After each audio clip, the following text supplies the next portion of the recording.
Ask my wife, my kids, my friends, my family. I have a bizarre and ferocious curiosity of how television and film productions are done, the behind the scenes, if you will.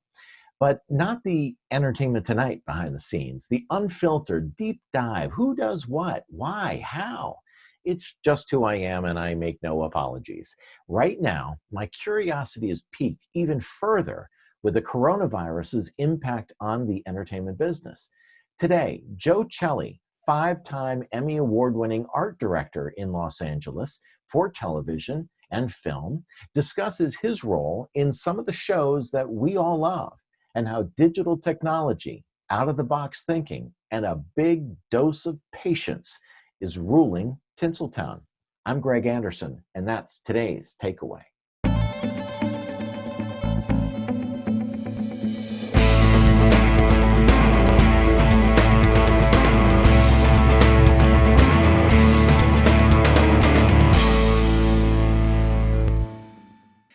I am super thrilled to have this gentleman sitting next to me, or on that side, Joe Celli, from California. You're in LA and joining me. Thank you so much, Joe. I appreciate it. Happy to be here. Well, I wanted to. I'm looking at your resume, if you will. Is IMDb the equivalent of a resume in Hollywood? Some people use it that way, yes. It's Yeah. embarrassing sometimes, but yes, it is. Yeah. And you have a great website.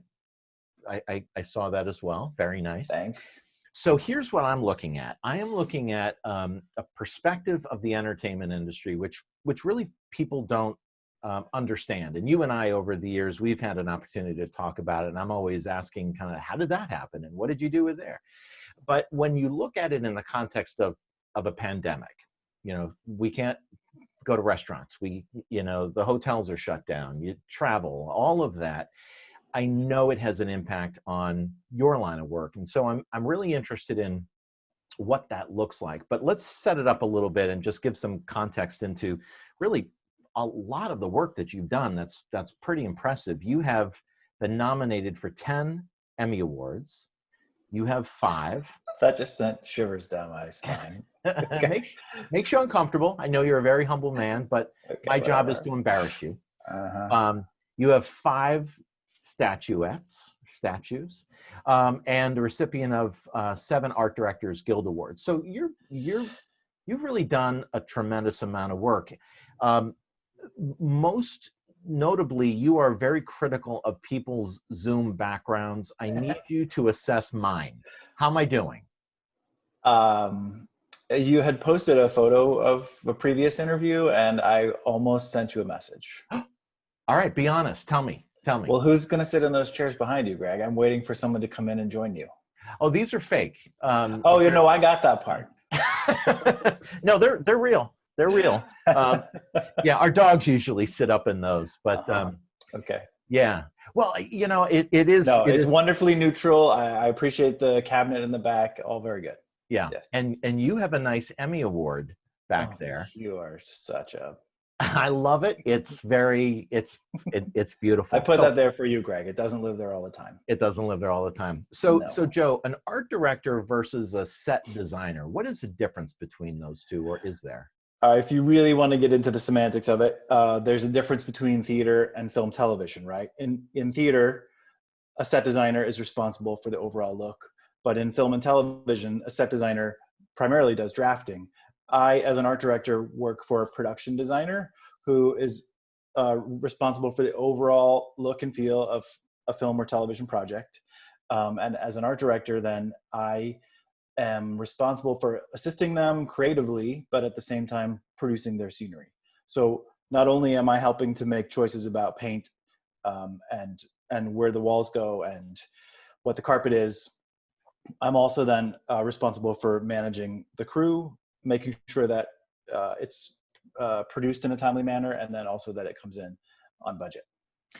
When you look at the work that you've done, and I was looking at IMDb, you have, and correct me if I'm wrong, art director versus set designer, but you worked on Sunnyside, the pilot for that I did, television show, 5 Academy Awards ceremonies, 3 live TV movies, which is The Little Mermaid live, Grease live, and Hairspray live, which I'm really.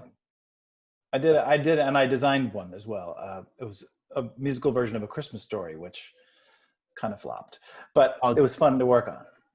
Because you're kind of well, all of them, you're replicating something that was already created.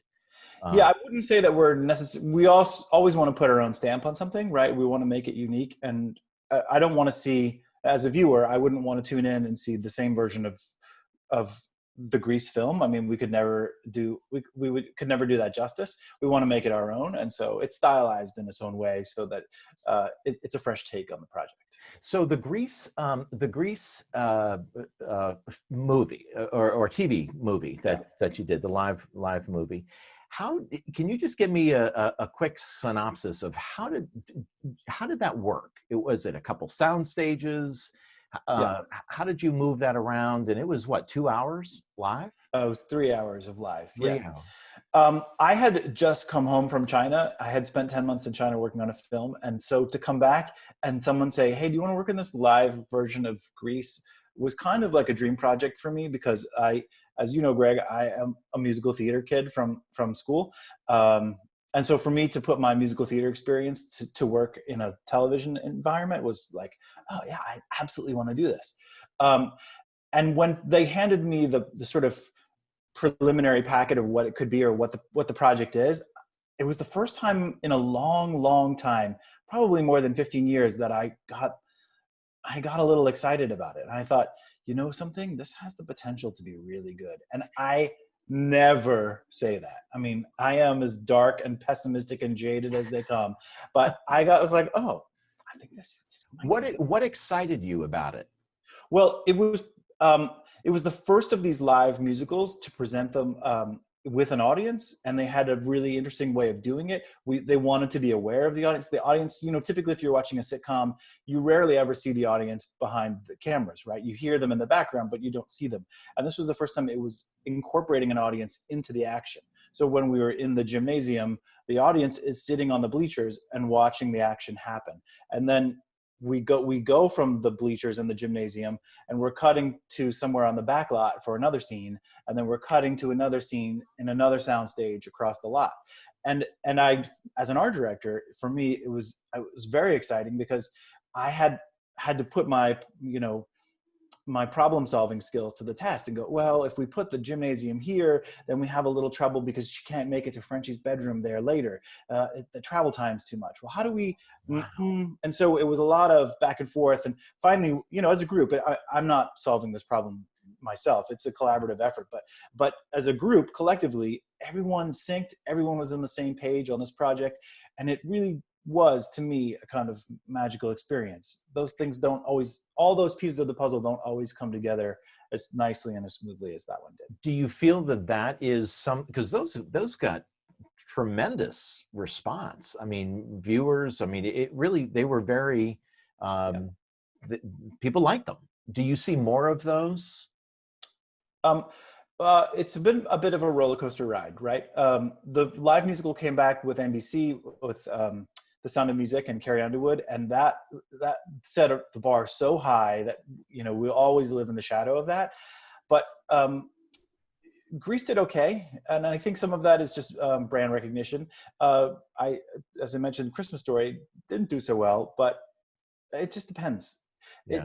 It has been a roller coaster in that we think there's always going to be another one, and then there seems to be, the ratings don't do so well for something, and then, oh, well, maybe it's not going to. So it has been quite a ride, but for me, it's a niche that I've kind of fallen into, and I'm pushing myself into, to producers around town to say, hey, I want to be your musical guy. I want to be your live musical guy. And in that sense, I hope they continue. Yeah. You have, as I said earlier, 5 Academy Award, you know, the Oscars. Well, so just to clarify, I worked on 11 of 13 consecutive Oscar telecasts. So in a 13-year span, I worked on 11 shows. My last 7 years, I was the art director. Previous to that, I was just working my way up the ranks. So this is one of those things when I'm talking to people, my neighbors, my buddies in my backyard, I'm always like, hey, I know a guy that worked on all of these Academy Awards. Whatever. Yeah. But seriously, that's big stuff. Tell me how It's that big process. stuff because a lot of people watch it. Yeah, At some point, you realize it's also just another show. I yeah, know that sounds kind of foolishly humble or something, but the truth of the matter is, it's a job, and one of the reasons I don't do it anymore is because it kind of got to be a job. When they started the meeting for the next year with, okay, everybody, how are we going to present the Oscar for the Best Supporting Actress? And I would think to myself, did I just step into another Bill Murray movie? Like, what's happening here? This is yeah, so repetitive. But I don't want to make light of it. yeah. When you're standing backstage and Julia Roberts walks by, it's still pretty cool. That's pretty cool. How Yeah. long does that run up from you got the gig, we're doing the 155th Academy Awards, and you're the guy? What is that time frame from when you first start to airtime? It's about 4 months, maybe 4.5. Depends on how quickly they hire a producer. And then when they are coming up with, and actually I encourage people to look at your website because you have some beautiful visuals of the sets and the designs that you've done.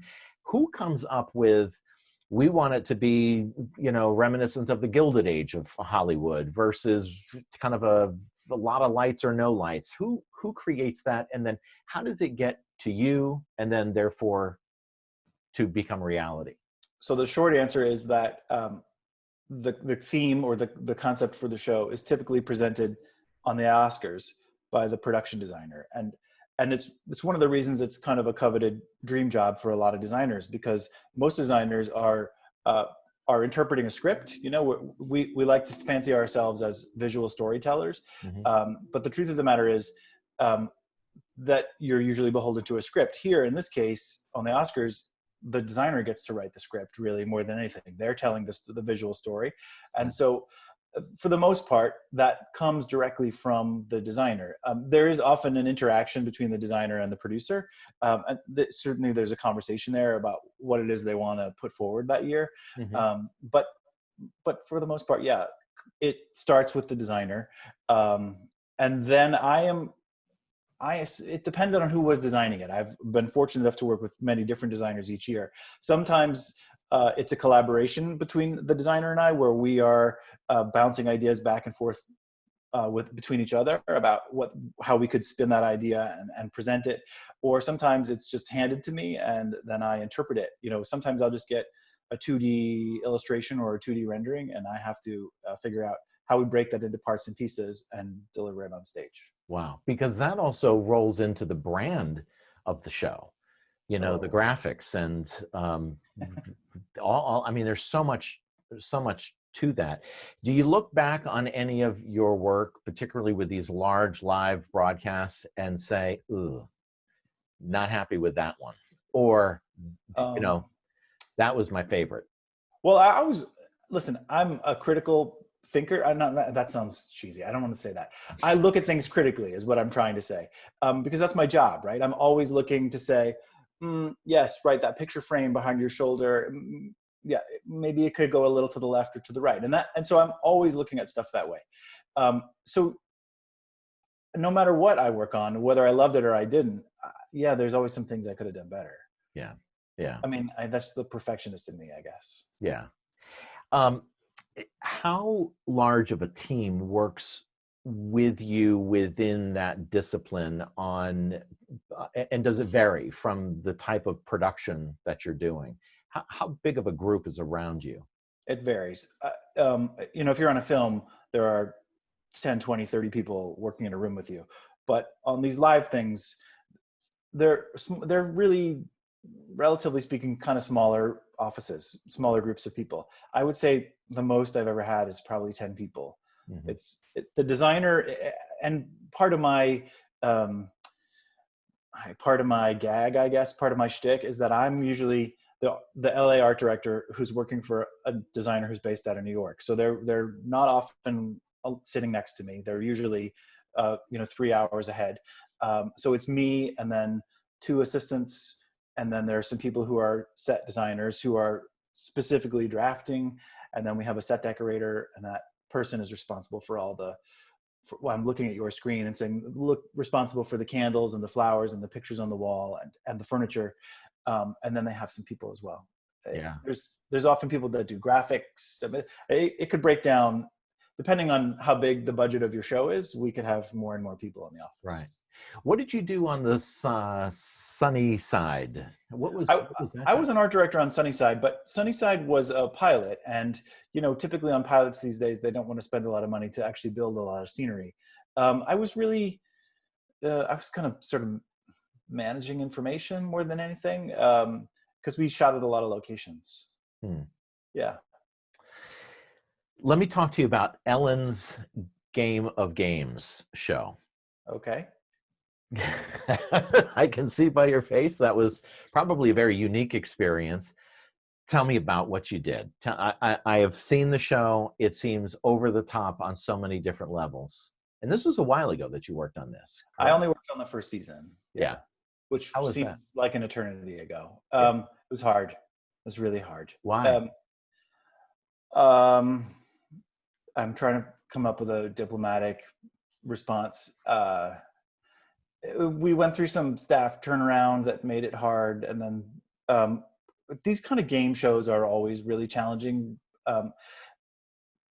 Games are really developed sort of as they go. It's sort of always in motion. And there's always someone saying, hey, maybe we should try this, or hey, maybe we should try that. And on those kind of shows, you don't have a big team. It was me and one other guy in the art department, and we're not only responsible for designing and drawing and executing and producing these games, but then, oh, can we get some red balls instead of the purple ones?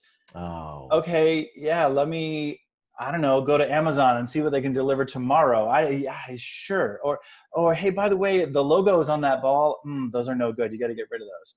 Well, who's yeah, it was hard. Right. It was a really hard one. And then in the end, I mean, I'll tell you a quick story, but they're dropping people into that goop usually, right? Well, that goop is not cheap, right? So we can't afford to fill the whole thing, and we build a plywood box to go into the bottom of the thing, and we're going to put the goop around it, and we fill it all the way up with the goop around the plywood box, and then you realize, the goop is water-based, and the box is made of wood. Well, wood floats. And so this big giant box, it's probably 8 feet long and it's 4 feet wide, and it's bolted down to the bottom of the big tank. You just hear that noise and you go, oh no, that is not what I think it is. And 30 seconds later, there's a little plywood raft floating in the goop. And she is waiting, and that is not good. Oh, there you go. Yeah. Because in all of these shows, I mean, you're not, I'm sure you've done corporate videos and corporate work, but this is not that. I mean, you're dealing with celebrities, you're dealing with high-priced people, budgets, like get it moving and do it fast. There ain't no waiting around. Yeah. Mm-hmm. What is your passion? What is the dream job that you would like? You stumped me. I don't know that I have a dream job. I mean, I enjoy what I do, but I get off on the details of all of these things. You know, I remember arguing with one of the companies that was building scenery for an Oscars years ago about 3 inches of black formica around the return of a giant portal, right? You know, a portal is a big piece of scenery that frames the stage. Mm-hmm. And there were 5 of them, and it was a big curved piece. And he was trying to tell me that I didn't need this black 3-inch thing because he didn't want to build it. And I understand it was an extra step, and they were trying to save some money, and I get it. But I knew that 3 inches of black, which black on camera, like no one really sees it, but 3 inches of glossy black formica was going to be a beautiful reflection on a curve. Like you can see it. I live for those things, right? Those kind of details to me are what I wake up for every day. Honestly, it's what I love about the job. Yeah. Let's talk a little bit about, one thing I wanted to ask you, Brene Brown. Yeah. Tell me about that experience, because that was a documentary. What did you do with, It's the Call to Courage? Yeah. Well, it's funny that my name even shows up on that. Let me just start by saying that, because I got hired to do this, and it wasn't a very big budget show, but I understand what that means. It's treated like a comedian stand-up thing. I get it. but we rendered a lot of different versions of sets for that show. And I'm going to tell you that I think I did 14 different sets. And I don't mean different versions like, oh, let's try one in pink or let's try one in blue. I'm talking about like 14 different ideas. Let's try this. Let's try this. And a show like that, you know, it's Brene Brown really just telling it like it is. And that's kind of what made her famous, right? I mean, she's good. She's great at that stuff. What's the story to support that? I don't know that there is a story to support that. And suddenly we all realized it should just be raw Brene. It should be about Brene just standing there, you know, letting it all out. And it's not, we shouldn't be distracted by all the scenery. So in the end, what's there is a carpet, a floating screen, which you would think is just built into the theater, but we built custom. And then there's a big giant door on the back wall of the theater that we had to cover over and have it match like the rest of the theater. And that was it. Wow. But how awesome it was to, I mean, I'm a fan of Brene and I love her work, and it was super exciting for me to be a part of it. So you need a carpet? I'm in. Let's get you 5 carpets. Let's go. I'm happy to be here. I'm thrilled to be a part of this project. So you must work with, you know, being in marketing in my industry. I know my go-to printer. I've got my go-to, you know, copywriter and designer and social media.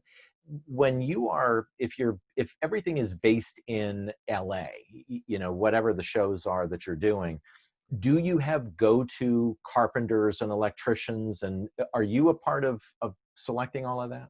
Yeah. Let me back it up and say that because we're all freelance, there are go-to members of my team. You know, there's 5 or 6 people that I will call and say, hey, are you available? I'd love to bring you in. And from there, it's relatively unique to the live of this that I will then contract or reach out to multiple vendors who can build scenery. So they're private entities who build scenery. Some shows will have a construction crew on, you know, standing next to them the entire time. But the kind of stuff that I do, we job out to a private vendor and say, hey, can you build our show and deliver it to the door? And then union stagehands will assemble it. And yes, I have a handful of really uber talented people that I would call in a heartbeat. And in fact, still call while I'm sitting here waiting for the work to come back. Right. And we're going to talk about what you are working on. Let's though get into this pandemic, this impact. I mean, boy, now is the time to start driving around Hollywood and Los Angeles because you can get from point A to point B without sitting in traffic. I've sat in that traffic before. But when you look at the types of productions that you do, you know, studios are pretty much shut down, or at least they're all going virtual and everything is Zoom. What are you hearing about the future? Maybe it's a 6-month but factoring in the fact that a lot of the projects that you're working on, you have a long lead time where you have to plan for things. What are you hearing about the status of the types of projects that you work on? The only thing I'm hearing is canceled. Really? I had a project lined up for October. I had 2 projects, one for late September and one early October. And I got pretty jazzed about it because the emails kept coming, you know, even 3 or 4 weeks into the lockdown or the quarantine. And I got excited. Every time I got an email, I thought, this is really going to happen. All right. Because a project that airs in October for me means that I'm probably back to work starting in June, and we're going to start to flesh out these ideas. So I thought, oh, okay, well, this will be fine. I'm used to, as a freelancer, having some downtime between projects, no big deal. Well, yeah, that didn't work out. All of them have kind of dried up. I have one last straggler that claims that they're going to come back in October, but it does still involve a live audience, and I'm not quite convinced that that we have internally solved that problem, and or that the studio that is going to produce it has accepted how we're going to resolve that problem. You know, they're all still figuring some things out. Well, that's, you know, I was watching in Boston, City on a Hill, Kevin Bacon's fantastic TV show. They were shooting in Boston in, I think, March. And then all of a sudden, everyone goes away. And it makes me think about, well, how does that season get interrupted when they're ready to, you know, start the fall launch, but they only have 5 of the 13 shows done. How, I mean, how are you guys going to have your industry going to have a longer lag time when it comes to, okay, now we can social distance, now we can do things?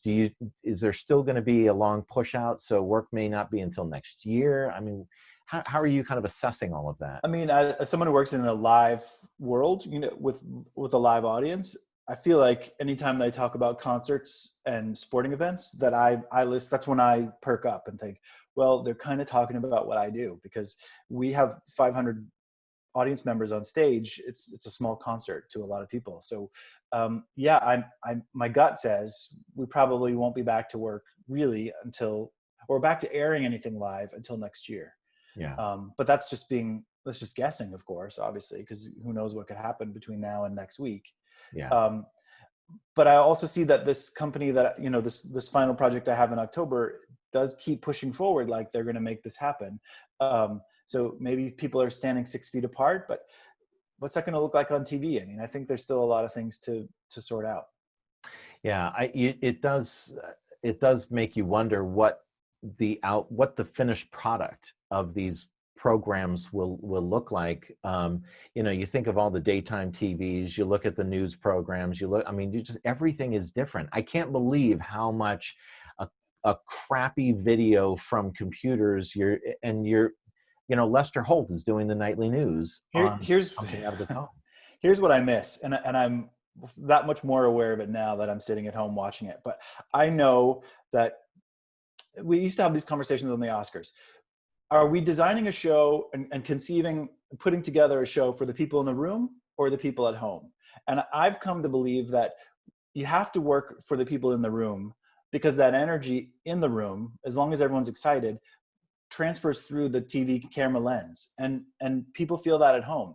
And I feel like there's a flatness from all of these, Brady Bunch type projects where I'm missing that energy. I'm almost at a point where I'd be happy to hear a little laugh track just to break it up. Yeah. It all just falls a little flat. And I wonder, maybe it's just me. I'm hoping though that the rest of America is also starved to get some live TV back, because, I need it. Well, the Emmy, is it the Emmys? I'm sure many of the shows are done at the Los Angeles Hilton. Is that where the Emmys are? The Beverly Hilton is the Beverly Hilton. They do the Golden Globe Awards. Golden Globes, thank you. Yeah. Have you done any of those Golden Globes? That I am happy to say that I have not worked on the Golden Globes, but many of my friends and colleagues work on that. And it is one of those people never get the credit they deserve, because that is one of the toughest rooms in the planet to work in. The physical space. The ceiling is so low, the stage is about this big, and they make it look like about $1 million. I stayed in that hotel, I think last year. I was out there for business, and I stayed there, and I thought, oh my God, I'm going to go in. And they were setting up for some event, not televised, but some event. And I walk in and I thought, all right, well, I see a stage, but where do they do the show? Yeah. And then you see the hall, the walk, and it is wild. So you should, and the backstage is a 16th of what you saw in that room. It's get crazy. Out of here. When you look at those who we were just talking about, the electricians, the carpenters, the people who are building sets, are they really struggling right now as well? Or are there other ways that you think some of these go-tos that you have are making ends meet? I'm not speaking for anybody, but I'd like to assume that the majority of these people are accustomed to the freelance lifestyle in the same way that I am, that we're prepared for some downtime. But the idea that we might be out of work for 9 months certainly is scary to everybody. Yeah. The idea now that to build a set, you can't share any tools. Everyone has to carry their own gear with them. That's not really how it has been. And everyone is kind of trying to wrap their head around that. Yeah. It has certainly had an impact on, it's not just carpenters and electricians. There's, it dribbles down, obviously, like any industry, really. And we send costumes to a dry cleaner, and the dry cleaner is obviously getting a lot less work because there's nothing to clean. Man. When you've been in LA for how long? I mean, 30 years. Quarter of a century. Yes. Yeah. Long time. And you are a Pembroke guy. You're a South Shore You South know, Shore. you South Shore. You grew up freaking what, N- 15, 20 minutes away from here. Not far from you. Yeah, exactly, exactly. Um, but you've been out in LA for a long time, you and I have a lot of mutual friends that are out there. But what are you hearing from other elements, other functions, actors, writers, editors, directors? What are you hearing of some of your counterparts or people that you are friendly with out there, and how are they doing in this industry? Well, everybody's trying to wrap their head around how we move forward. You know, obviously it's a business of people who solve problems for a living on a daily basis. And well, how are we going to do this? I think the challenge is that, you know, while we can connect digitally, we're also collaborators, and we're missing that opportunity to just riff off each other and say, yeah, but what if we tried that? And what if we tried that? That's happening. But I miss anyway, the opportunity to just bounce ideas around off each other. Um, People are all anxious about what it really means to move forward. But I will say that the unions really are leading this, and have put together a basic list of rules and regulations, if for lack of a better word, as to how we can move forward. The real trick, of course, is how do you make it as safe as possible for actors? Because if I'm on a live musical, these two chorus girls are sweating on top of each other as they're dancing that song, and that doesn't seem right in some way. You and I were talking about a mutual friend of ours, Paul Hungerford, who is an actor, a working actor, and in improv teacher out there. And he said something that just totally made me think differently about the whole auditioning. When everything is on Zoom, you are competing with people who are not just sitting in the hallway waiting to go in LA. They're in New York, they're in London, they're all over the place. And almost to the point where you're talking about how Zoom interaction is so flat, we're kind of getting used to how different things are, but it's also more challenging. You know, to fight for a role in a TV show that may or may not happen, but you're sitting there doing it like this. Right. There's still a charm if as an actor walking into an audition, the charm of being polite and socializing with the casting director or the person running the audition, there's still some. It's like anyone who would go in if you were going to a corporate interview somewhere and you're going to meet the receptionist, and you always think, you know, I got to make sure that I make a great impression with the receptionist too. Yeah. Well, you just skip that step, and that's not happening here, right? Yeah. Those kind of human interactions are being removed from this, and I keep hoping that they're going to come back soon. Tell me what this project in October is that you're hoping to still go forward. What can you tell me about it? Not much. You know, you have to sign an NDA for everything here. It's a project for the Disney Plus network. That's all I want to say. Yeah. Well, you have really done you have an amazing career, Joe. And I know it's just a job, but thank you for saying so. Well, I have always been a fan of yours, and Joe, you and I are actually fraternity brothers. We met back in 1987 at Emerson College, and here we are. Yeah, exactly. Here we are, and you know, trying to move forward. And my question to you is, when you look at kids who are coming out of school right now, who say, I want to get out there, I want to start doing this, I want to be involved in art direction, or I want to do this, in these such uncertain times, what are you saying to those kids? What's your word of advice to them? I just spoke to some kids from USC who are graduating, and I say that it's important to embrace technology more than anything in the world.